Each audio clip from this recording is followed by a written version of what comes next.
Tinangka namang suhul o samantala sa iba pang mga balita, nasamsam naman mula sa isang 20 anyos na sospek ang nasa higit kalahating milyong pisong halaga ng marijuana sa lungsod ng Navotas. Ang buong detalye ibabalita ni Edwin Duque.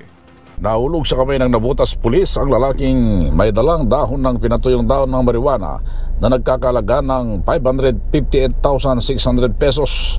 Kinilala ito ni Police Colonel Mario Cortez, ang suspect na si John Lehem Alparo, 20 years old, ng Libisis P.N.I. Street sa Talakitok sa Barangay 16 sa Caloocan.